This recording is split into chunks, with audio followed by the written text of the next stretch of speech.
do Escola Bíblica do podcast do Projeto Orais Sem Cessar. Eu sou Michele Munaretti e hoje é a nossa aula 6, estudando o livro de Mateus, o Evangelho de Mateus. Mas antes de começar a aula de hoje, vamos relembrar o que nós estudamos até agora? Bem, nós tivemos uma visão panorâmica do livro de Mateus, falando sobre o tema do livro e o seu propósito. Também estudamos a genealogia do Senhor Jesus.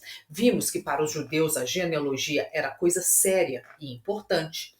Vimos que o Messias foi rejeitado pelo seu próprio povo. Depois estudamos sobre as revelações e as parábolas. E falamos quais os ensinamentos essas parábolas trazem sobre o reino de Deus. Ao começar o estudo hoje, vamos analisar na prática os ensinamentos de Jesus contidos no Sermão do Monte. Também vamos estudar sobre o ministério salvador e as curas feitas do nosso Mestre. Ainda exploraremos o assunto sobre os últimos momentos de Jesus sobre a terra. No Sermão do Monte, nos capítulos de 5 a 7, é considerado um dos trechos mais conhecidos da história de Jesus, pois nele o Senhor começa a falar sobre o comportamento humano, não só elogiando, mas prometendo recompensas aos que praticam as boas obras.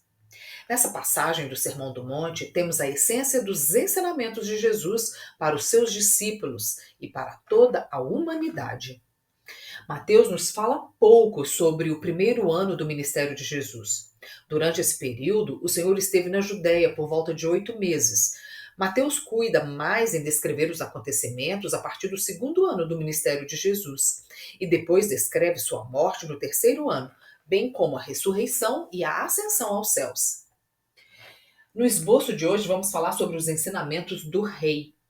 O Sermão do Monte nos dá uma primeira impressão do que o Senhor espera a nosso respeito, pois em cada bem-aventurança é tratado o caráter e o comportamento humano. Por isso o Senhor destaca em cada uma delas quais são os requisitos para se entrar no reino de Deus. O Sermão do Monte não foi proferido apenas para o povo da época de Jesus e para os seus discípulos, mas destina-se a nós também. O Sermão do Monte é digno de toda a nossa atenção, pois as parábolas seguintes, em sua maioria, tratarão também de misericórdia, como nas parábolas da ovelha perdida e como se deve tratar um irmão culpado.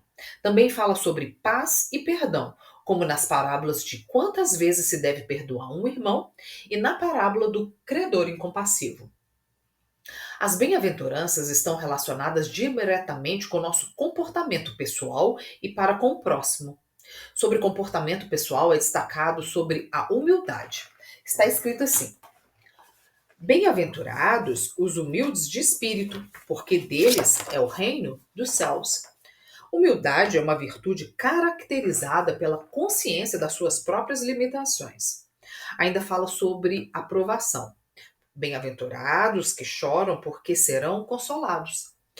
Ser consolado ou consolar é aliviar ou tentar aliviar a dor, o sofrimento, a aflição de alguém. Fala sobre a mansidão. Bem-aventurados mansos, porque herdarão a terra. Ser manso é uma pessoa que tem um gênio afável, sossegado, bom, dócil, uma pessoa pacata. Agora, do comportamento para com o próximo, fala sobre o justo. Bem-aventurado os que têm fome e sede de justiça. Ser justo é aquela pessoa que julga e procede segundo a equidade, que é reto, íntegro. Podemos até dizer que isso é uma virtude. Ainda fala sobre misericórdia. Bem-aventurados misericordiosos, porque alcançarão misericórdia. Misericórdia é um termo amplo que se refere à benevolência, perdão e bondade, em uma variedade de contextos éticos. Ainda fala sobre pureza de coração. Bem-aventurados limpos de coração, porque verão a Deus. Uma pessoa que é limpa ou pura de coração é aquelas pessoas cuja mente, motivo, princípios são puros, que buscam não apenas ter ações externas corretas, mas que desejam ser santos de coração. E quem são? Ou seja, quem não vive de aparências. Ainda fala de paz. Bem-aventurados pacificadores, porque serão chamados filhos de Deus. Pacificador é aquele que busca pacificar, restabelecer a paz. É um pacifista ativo que luta para implementar a paz, a concórdia e a união no mundo. O verdadeiro pacificador é manso e pacífico, não pactua com a violência que leva ao desequilíbrio. A única bem-aventurança que não está relacionada ao comportamento humano é a da perseguição. Bem-aventurados perseguidos por causa da justiça, porque deles é o reino dos céus. Ser perseguido é ser atribulado e atormentado. Agora, ser perseguido por causa da justiça de Cristo não é uma escolha que fazemos, mas uma consequência natural de vivermos fielmente a nossa fé. O Senhor Jesus está ensinando que devemos manter atitudes espirituais nobres e puras. Devemos abençoar o próximo com ações e orações, socorrer pobres e necessitados, amar os que nos perseguem. Devemos ser sal da terra e luz do mundo. Devemos transmitir ao sedento a paz que só encontramos em Deus e refletirmos a luz do Senhor, mostrar a transformação em nossas vidas. Ainda devemos mostrar que não somos irrepreensíveis, que não vivemos de acordo com os nossos gostos e vontades, mas que seguimos a palavra e obedecemos às leis do Senhor, assim como Jesus nos ensinou. No capítulo 5, foram várias as vezes que foi dito. Ouviste o que foi dito? É Jesus falando sobre a lei, revelando que ele veio para cumprir a lei. Assim como ele, também temos que observá-la. Façamos de Jesus nosso padrão e assim teremos alegria, satisfação, retidão e, principalmente, saúde espiritual. No capítulo 6, ele fala sobre viver de aparências para agradar ao homem e não a Deus. Denuncia a religião falsa e pretensiosa dos hipócritas. Nos adverte ao darmos esmola, ao orarmos e ao jejuarmos. Nos ensina como deve ser nossa oração, nos ensinando a oração dominical, ou a oração mais conhecida como oração do Pai Nosso. Essa poderosa oração nos instrui como devem ser as nossas petições a Deus. Primeiro, invocando o nome do Senhor. Segundo, bendizendo o teu santo nome, o reverenciando por tudo que ele é. Pedir que o reino dele venha sobre a nossa necessidade, ou seja, que ele estenda a sua mão e os teus ouvidos à nossa oração. Mas aqui, acima de tudo, que a vontade dele prevaleça, porque a palavra nos diz que não sabemos o que pedir, o que nos convém, e só ele sabe o que realmente precisamos. Agradecer pelas providências diárias, pelo nosso pão nosso de cada dia, porque se fizermos a nossa parte, ele é fiel e justo para nos guardar. A primeira coisa que devemos entender é que privação não é provação. No Salmo 37 está escrito assim: Nunca vi um justo desamparado, nem a sua descendência mendigar o pão. Se estivermos privados de algo, devemos analisar a nossa vida e ver onde estamos errando. Entender que o perdão não é uma escolha, mas uma obrigação para se alcançar o perdão do Senhor. Pois, como já estudamos, bem-aventurados misericordiosos, porque alcançarão misericórdia. Ainda fala sobre direção espiritual com respeito às tentações. No livro de Tiago, no capítulo 1, está escrito: Mas cada um é tentado quando atraído e engodado pela sua própria concupiscência. Depois, havendo a concupiscência concebido, dá à luz o pecado. E o pecado, sendo consumado, gera a morte. Concupiscência é uma palavra que transmite a ideia de um forte desejo, uma cobiça exagerada por algo. E por fim, pedir sempre que o Senhor nos livre do mal, que ele nos cerque com seus cuidados e que nos proteja dos ataques espirituais que não podemos prever ou precisar. Ainda no Sermão do Monte, o Senhor Jesus nos mostra o caminho verdadeiro quanto ao nosso viver. Nos mostra que só há um Deus verdadeiro e não podemos servir a dois senhores. Devemos ser persistentes ao buscar ao Senhor pedindo alguma coisa, pedindo, buscando e batendo. Devemos ser bondosos e amorosos para com os outros, para nos afastar do caminho que não nos leva à vida, nos afastar dos falsos profetas e das falsas religiões. Ao concluir o sermão, a multidão se mostrou maravilhada com os ensinamentos de Jesus, que ensinava com autoridade e não como os escribas, que conheciam a letra, mas não sabiam interpretá-la. Sobre o ministério do rei, depois da tentação e ao estabelecer em Cafarnaum, o Senhor Jesus começou a pregar e a dizer: arrependei-vos, porque vos é chegado o reino dos céus.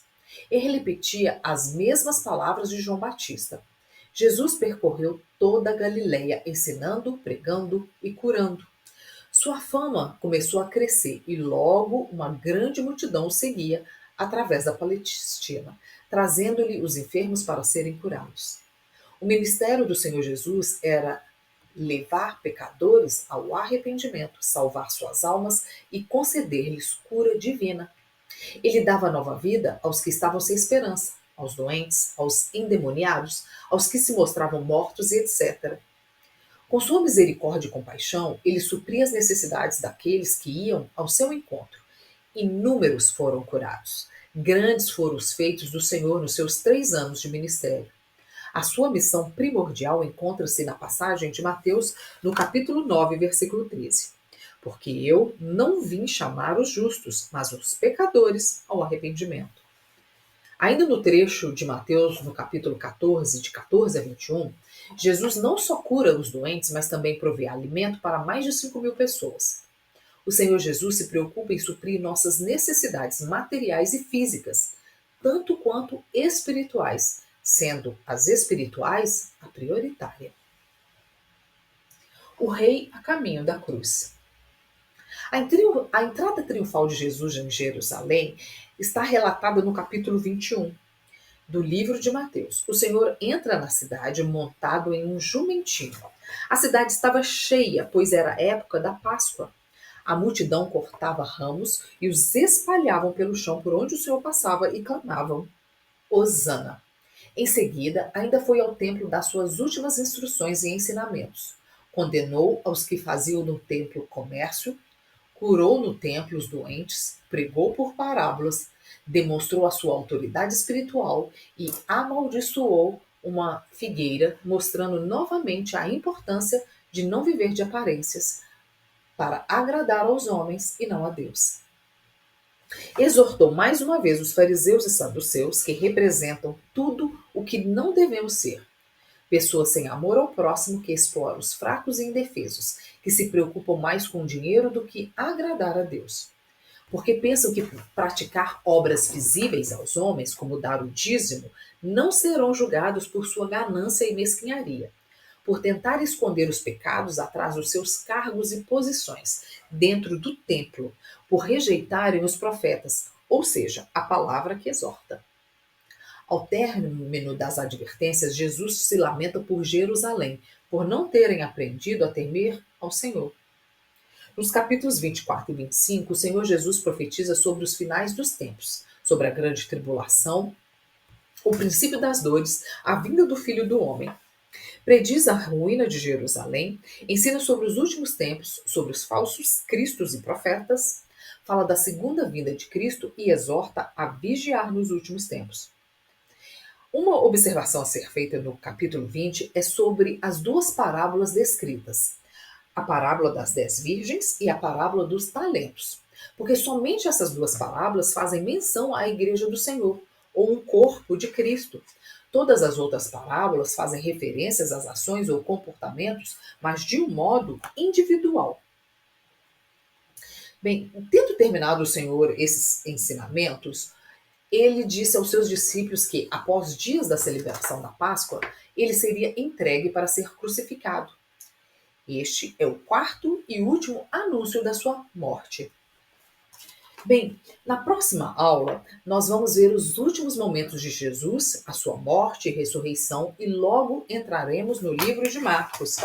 Mas antes, eu vou te convidar a vir comigo para um resumão. Vamos voltar em todo o livro de Mateus, relembrando tudo que nós estudamos até hoje, para ficar gravado no seu coração e na sua mente. A palavra do Senhor nos diz que o meu povo perece por falta de conhecimento, mas nós não vai ser por falta de conhecimento que vamos perecer, porque estamos estudando a palavra do Senhor. Eu quero te agradecer por estar aqui comigo e por hoje é só. Acompanhe as próximas aulas do Escola Bíblica, do podcast do projeto Orai Sem Cessar.